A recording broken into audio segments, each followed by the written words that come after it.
네, 1년에 한 번 드리는 전설의 연합 예배입니다. 분위기가 너무 무거운 것 같습니다. 우리 옆에 있는 분들 향해서 사랑하고 축복합니다. 인사하겠습니다. 사랑하고 축복합니다. 또 우리 영상으로 보고 있는 우리 자녀를 향해서도 다시 한번 인사하겠습니다. 사랑하고 축복합니다. 네, 감사합니다. 이 시간 말씀을 나누기 전에 간구 소식 하나 드리도록 하겠습니다. 그동안 우리 교우들이 기도해 주시고 시에 참여해 주셔서 조합과 처음 만남을 가졌는데 아쉽게도 조합의 무성의한 태도로 처음 만남은 결렬이 되었고 또 앞으로 조합과 좋은 대화를 기대하기 어려운 상황입니다. 그래서 교회는 구의원과 시의원 그리고 국회의원에게 진정서를 제출하여서 교회의 절박한 사정을 또한 말씀을 드리고 도움을 요청하려고 합니다. 이를 위해서 전 교회인 서명이 꼭 필요한 상황입니다. 여러분 예배를 마치고 나가실 때 참여해 주시면 감사드리겠고요. 또 교회 오실 때 정교인 서명에 참여해 주시면 큰 힘이 되겠습니다. 오늘은 가정의 달을 맞이하여서 온 세대가 함께 예배드리는 전세대인 연합 예배입니다. 오늘 2부는 중고등부 자녀들과 함께 예배를 드리고요. 또 3부는 우리 교회 가장 어린 세대인 영유아부, 유치부, 유년부, 소년부 자녀들과 함께 예배를 드리려고 합니다. 아쉽게도 오늘 코로나 때문에 현장에 다 참여하지 못하고 우리 장년들은 참여하였고 또 우리 자녀들은 영상을 통해서 참여하고 있습니다. 오늘 비록 우리가 함께 모이지 못하였지만 우리 예배 가운데 주님의 은혜가 함께하기를 간절히 바라고요. 또 함께 예배드리는 기쁨이 우리 교회 가운데 또 가정 가운데 함께할 수 있기를 간절히 바랍니다. 오늘 자녀들과 함께 나눌 말씀은 요셉의 꿈 이야기입니다. 여러분 요셉은 아버지가 가장 사랑하는 아들이었습니다. 요셉은 어려서 어머니를 잃었죠. 어머니 라헬이 동생 베냐민을 낳다가 세상을 떠나게 되었습니다. 아버지는 아들 요셉이 짠하였습니다. 어려서 엄마를 잃고 홀로 지낸 아들을 바라보면서 더 깊이 사랑하게 되었고요. 다른 아들들보다도 이제 요셉에게 아주 정교하게 짜놓은 아주 예쁜 옷을 그에게 입혀서 형들은 아버지의 사랑을 독차지한 요셉을 미워하고 멀리하였습니다. 요셉은 어려서부터 별명이 하나 있었습니다. 꿈꾸는 아이였습니다. 그는 꿈을 많이 꾸었고 자기의 꿈을 형들에게 자랑하곤 하였습니다. 하루는 꿈을 꾸었는데 형들이 나오는 꿈이었습니다. 그래서 그는 참지 못하고 형들에게 달려가서 자신의 꿈을 이야기해 주었습니다. 형님들, 지난 봄에 제가 꿈을 꿨는데 한번 들어보세요. 우리가 모두 밭에서 곡식단을 묶었는데 형님 곡식단들이 제 단을 둘러서서 저에게 절을 하는 것이었어요. 이야기를 들은 형들은 기분이 무척 남았습니다. 형들이 동생에게 절을 하다니. 그러면서 요셉에게 꾸짖듯이 말하였습니다. 그러면 내가 우리를 다스리는 왕이라도 되겠다는 것이냐? 요셉은 꿈꾸는 소년이라 또 꿈을 꾸었습니다. 며칠 뒤에 또 꿈을 꾸고 이제 형들에게 달려가서 자신의 꿈 이야기를 들려줬는데 이번에는 아버지와 어머니도 나오는 꿈이었습니다. 요셉이 형들에게 이야기했습니다. 형님들, 제가 또 꿈을 꾸었는데 이번에는 하늘의 해와 달과 별들이 11개의 별들이 나에게 절을 하는 거였어요. 이번에는 아버지 야곱도 요셉의 꿈 이야기를 듣고 그를 꾸짖듯이 말하였습니다. 이게 말이 되느냐? 내 어머니와 내가 그리고 11형들이 너에게 절하는 것이 말이 되느냐 하면서 요셉에게 이야기를 하였습니다. 여러분 이것이 유명한 요셉의 꿈이죠. 어린 철부지 요셉이 꿈을 꾸었던 그 꿈은 요셉의 인생을 완전히 송두리째 바꾸어 나왔습니다. 모든 것이 변하였습니다. 그는 졸지에 아버지의 집에서 사랑을 받던 아들의 특권을 잃어버렸고요. 그리고 먼 이방인의 나라에서 비참한 노예로 살아가는 신세로 전락하고 말았습니다. 노예로 살아가는 것도 참 억울한데 그는 억울한 운명을 뒤집어쓰고 감옥에서 살아가는 죄수의 신분으로 추락하게 되었습니다. 가장 깊은 인생의 낭떠러지로 떨어지게 되었습니다. 도저히 회복할 수 없는 가장 낮은 밑바닥 인생이 되고 말았습니다. 이 모든 것이 요셉의 꿈 때문에 벌어진 일이었습니다. 여러분 아버지 야곱은 요셉의 꿈을 대수롭지 않게 여겼습니다. 아버지의 생각은 혹시 아들이 요셉이 이 꿈 때문에 형들에게 미움을 받지 않을까 걱정이 되어서 다시는 그런 꿈을 꾸지 말라고 나무라듯이 그에게 말하였습니다. 이것이 아버지 야곱이 요셉에게 해준 전부였습니다. 그러나 야곱은 아들 요셉이 이 꿈 때문에 인생이 뒤바뀌게 되려고는 전혀 알지 못하였습니다. 그래서 요셉이 꿈 때문에 어려운 길을 걸어가게 될 때 요셉과 함께 하질 못하였고요. 그저 요셉이 죽은 줄만 알았습니다. 어려서 들에서 죽은 아들로 생각하고 또 그를 생각하면서 슬퍼하고 오랜 시간을 보냈습니다. 하나님께서는 요셉의 꿈을 기억하셨습니다. 그리고 요셉이 꿈 때문에 전혀 생각하지 않았던 고난의 인생길을 걸어갈 때 하나님께서는 요셉과 함께 해 주었습니다. 아버지와 형들은 요셉의 꿈을 이해하지 못하고 비웃었지만은 하나님께서는 요셉의 꿈을 비웃지 않았습니다. 요셉의 꿈에 날개를 달아주어서 하나님의 비전을 이루게 하였습니다. 아버지신 하나님께서는 요셉의 꿈을 이루게 하였습니다. 그래서 요셉이 하나님의 그 비전을 이루가는 그 영광의 주인공으로 그를 삼으셨습니다.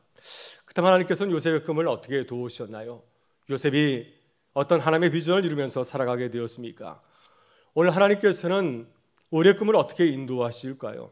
하나님은 우리를 통해서 어떤 하나님의 비전을 이루어가는 하나님의 영광의 주인공으로 우리를 삼으시겠습니까? 이 시간 요셉과 같이 우리의 꿈을 돌아보고 또 우리의 꿈을 하나님 앞에 고백하실 수 있기를 바랍니다. 그리고 우리 향하신 아버지 하나님의 비전을 바라보면서 기뻐하고 감사하는 교회와 성도 될 수 있기를 간절히 바랍니다. 먼저 하나님은 요셉을 통하여서 하나님의 큰 비전을 이루셨습니다.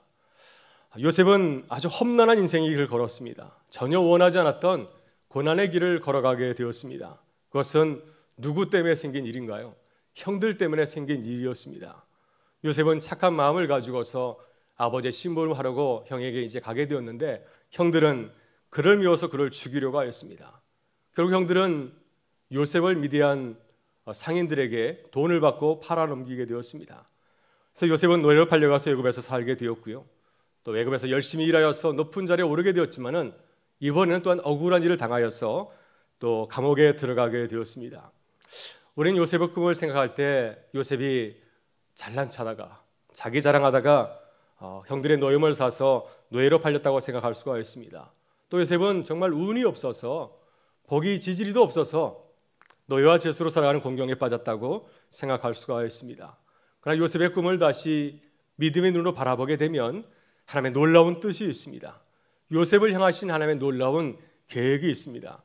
하나님의 비전은 요셉을 통해서 큰 민족을 이루시는 것입니다. 하나님께서는 요셉의 증조 할아버지였던 아브라함에게 나타나셔서 하나님의 비전을 말씀하였습니다. 하늘 우러러 목별을 셀 수 있나 보라, 내 자손이 이와 같으리라. 증조 할아버지 아브라함이 아들 하나도 없을 때 걱정하고 있을 때 하나님께서는 그에게 나타나셔서 하늘을 보라고 하였습니다. 너희 자손이 이와 같이 큰 민족이 될 것이라고 약속하였습니다. 그러나 지금 아브라함의 증손인 요셉의 가족은 고작 몇 명에 불과한가요? 70명밖에 되지 않습니다. 이 적은 수를 가지고서는 천하를 호령하는 큰 민족이 될 수가 없습니다. 그래서 하나님의 비전은 요셉의 가족을 하늘의 별처럼 큰 민족이 되게 하는 것이죠. 요셉을 통해서 큰 민족을 이루는 것이 바로 하나님의 비전이었습니다. 이 비전을 이루기 위해서 하나님은 요셉에게 꿈을 꾸게 하였습니다. 형들은 요셉의 꿈을 듣고 비웃었습니다. 형들은 요셉을 노예로 팔아넘기면서 조롱하듯이 말하였습니다. 저기 꿈꾸는 자가 오는구나. 요셉의 꿈이 어떻게 되는지 우리가 지켜볼 거야. 이렇게 비웃듯이 말하였습니다.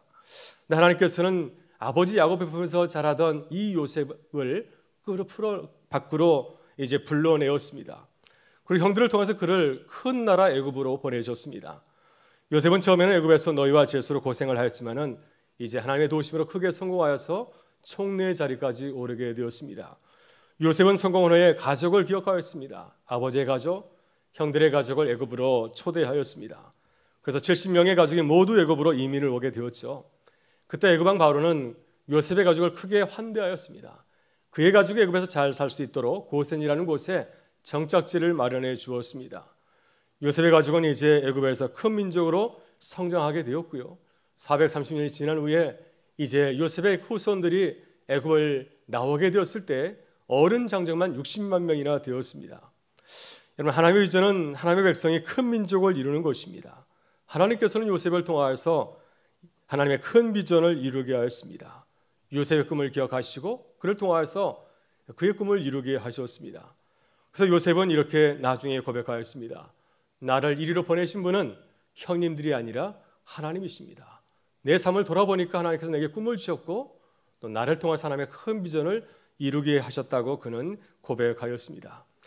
다음으로 하나님은 요셉을 통해서 하나님의 일을 행하셨습니다.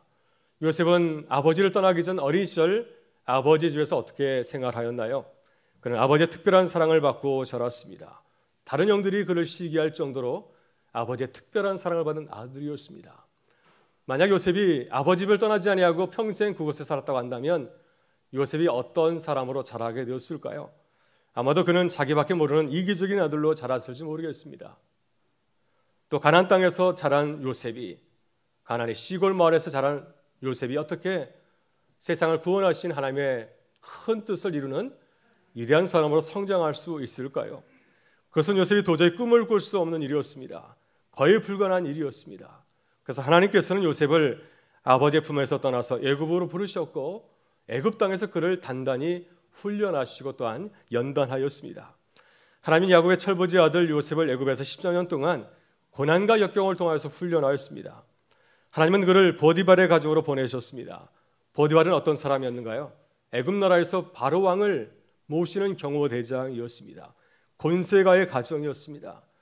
이곳에서 요셉은 아주 성실하게 일해서 이제 주인의 인정을 받고 보디발의 가정의 모든 것을 다 주관하는, 관리하는 가정 총무의 자리에 오르게 되었습니다. 보디발의 가정은 일반적인 가정이 아니었습니다. 가난한 가정이 아니었습니다. 권세가의 가정이었습니다. 그래서 요셉은 이 보디발의 가정에서 상당한 규모의 재정과 회계를 배우고 관리하는 그런 실력을 연마하는 기회를 가질 수 있었습니다. 하나님께서는 요셉을 주인 보디발의 아내를 성추행했다는 누명을 뒤집어 씌우고 이제 감옥에 들어가게 되었습니다. 그런데 그가 들어갔던 감옥은 어떤 감옥이었습니까? 아주 특별한 감옥이었죠. 왕의 신하들을 위한 왕궁 감옥이었습니다. 그래서 요셉은 애굽의 왕인 바로를 아주 가까이서 모시는 높은 신하들을 만나게 되었고요. 그들과 만나가 사귐을 통하여서, 교제를 통하여서 거대한 제국이었던 애굽을 다스리는 애굽의 국정을 운영하는 지혜와 경륜을 배우고 실력을 연마할 수 있었습니다. 이렇게 하나님께서는 요셉을 고난을 통해서 훈련하였습니다. 그리고 요셉이 이제 하나님의 일을 할 수 있는 준비가 되었을 때 이제 바로의 신하를 만나게 하셨고 그의 꿈을 해몽하게 하였습니다. 그리고 아무도 바로의 꿈을 해몽하지 못해서 바로가 고통을 당하고 있을 때 하나님은 요셉을 바로 앞에 세우게 하였습니다. 그리고 바로의 꿈을 해몽해서 바로의 총애를 받고 이제 애굽에서 제일 높은 총리 자리까지 오르게 되었습니다. 그는 이제 애굽의 총리가 되어서 하나님께서 바로에게 꿈으로 알리신 7년 대흉년, 무시무시한 그 재앙을 준비하게 하셨고요. 그래서 대기근으로, 대흉년으로 고난을 당하고 있는 그의 가정과 그리고 세상을 구원하는 하나님의 일을 감당할 수 있게 되었습니다. 여러분, 하나님의 비전은 세상을 재난으로부터 구하는 것입니다. 하나님께서는 요셉을 통하여서 이 재난을 준비하고 또한 구원하는 일을 맡기셨습니다. 그래서 요셉을 부르시고 그를 13년 동안 애굽에서 훈련하시고 연단한 것이었습니다. 나중에 요셉은 나를 향하신 하나님의 뜻을 깨닫고 형들에게 이렇게 고백하고 있습니다.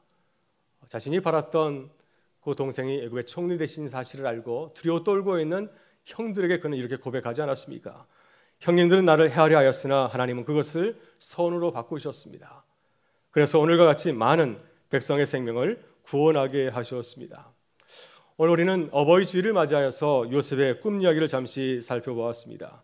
다음 하나님께서 요셉의 꿈 얘기를 통하여서 우리에게 들려주시는 말씀은 무엇일까요? 하나님은 우리의 참된 아버지시라고 하는 것입니다. 하나님은 아주 선하시고 신실하신 우리의 아버지시고요. 우리의 인생을 책임져 주시고 끝까지 우리를 선한 길로 인도하시는 좋으신 하나님이십니다. 여러분, 우리의 모습을 돌아보게 되면 우리는 요셉과 같습니다. 우리는 철부지 요셉처럼 연약하고 아무런 능력이 없습니다. 요셉의 형들처럼 누군가 악한 사람 우리를 해하려고 한다면 우리는 어쩔 수 없이 당할 수밖에 없습니다. 무서운 사건을 만나면 피할 수 있는 것이 아니라 우리는 요셉처럼 피할 수가 없습니다. 우리 무력하게 노예로 팔려갈 수도 있고 또 억울한 누명을 쓰고 감옥에 떨어질 수도 있습니다. 이것이 우리의 연약한 모습이 아닌가요? 우리의 아버지 어머니는 우리를 사랑하고 우리를 아끼시는 분이시지만 우리 아버지 어머니도 우리를 도울 수 없습니다. 요셉의 아버지 야곱처럼 아무것도 할 수가 없습니다. 우리를 사랑하고 우리를 도우시려고 하지만 최선을 다해서 우리를 잘 자라게 하시지만 우리의 모든 것을 다 책임질 수는 없습니다. 창세기 37장을 보게 되면 요셉이 노예로 팔리게 되었을 때 아버지 야곱은 할 수 있는 것이 아무것도 없었습니다. 요셉 형들이 요셉의 옷에 피를 묻히고 와서 요셉이 들에서 악한 짐승에 의해서 올려 죽었습니다 라고 거짓말하게 될 때 아버지 야곱은 아무것도 할 수 없어서 그만 말을 듣고 그저 슬피 울기만 하였습니다. 요셉을 사랑했지만은 아버지는 아무것도 할 수가 없었습니다. 그래서 야곱은 자기 옷을 찢고 굵은 배로 허리를 묶고 애통할 수밖에 없었습니다. 그러나 하나님께서는 어떤 분이신가요? 하나님은 우리를 지키시고 보호하시는 아버지이십니다. 하나님은 전능하시고 능력이 크신 분이시죠. 우리를 고난 가운데 지키시는 분이십니다. 우리가 어려움을 겪을 때 끝까지 우리와 함께 하시는 분이시고 우리를 선한 길로 인도하여 주시는 분입니다. 우리가 악한 일을 만났다 할지라도 그분은 모든 것을 합력하여서 선을 이루시는 분이시고요. 우리 훈련하고 연단해서 하나님의 일을 감당하게 하시는 참으로 좋으신 분이십니다. 사람들은 우리를 꿈을 바라보면서 비웃고 조롱할지라도 하나님께서는 우리의 작은 꿈을 통하여서 하나님의 큰 비전을 이루게 하시는 분이십니다. 이것이 요셉이 고난의 자리에서 만나고 경험했던 아버지 하나님의 모습이었습니다. 여러분이 요셉처럼 우리에게 찾아온 고난을 바라보면서 두려워하고 있지는 않습니까? 코로나 가운데서 우리는 불안에 떨고 있습니다. 앞으로 우리 인생이 어떻게 될까? 앞으로 우리 교회가 어떻게 될까? 걱정하고 염려할 때가 참 많이 있고요. 또 우리 자녀들도 입시 경쟁을 치르면서 자신의 미래에 대해서 걱정하고 염려할 때가 참 많이 있습니다. 그러나 우리의 마음이 불안하고 흔들릴 때 눈을 들어서 하나님을 바라보고 묵상하실 수 있기를 바랍니다. 요셉처럼 항상 우리와 함께 하시는 하나님을 믿고 신뢰하실 수 있기를 바랍니다. 하나님께서 우리를 훈련하신 후에 아름다운 주님의 일꾼으로 주님의 비전을 이루는 주인공으로 삼으실 줄 믿습니다. 우리의 작은 꿈을 통하여서 하나님의 놀라운 비전을 이루어가시는 그 주님을 바라보면서 기뻐하고 감사하실 수 있기를 바랍니다. 오늘 어버이 주일을 맞이해서 부모님 은혜에 감사하는 하루가 될 수 있기를 간절히 바랍니다. 우리 부모님은 우리에게 아버지 하나님을 알려주신 참으로 소중한 분이십니다. 선하신 하나님, 참 좋으신 하나님을 우리에게 가르쳐 주시고 보여주신 소중한 분들입니다. 오늘 우리에게 좋은 가정과 부모님을 만나게 하신 우리 하나님께 감사드리고 또 우리를 위해서 최선을 다해서 사랑하고 아껴주신 우리 부모님을 바라보면서 감사의 마음을 전하는 귀한 하루가 되실 수 있기를 주의 이름으로 축원합니다.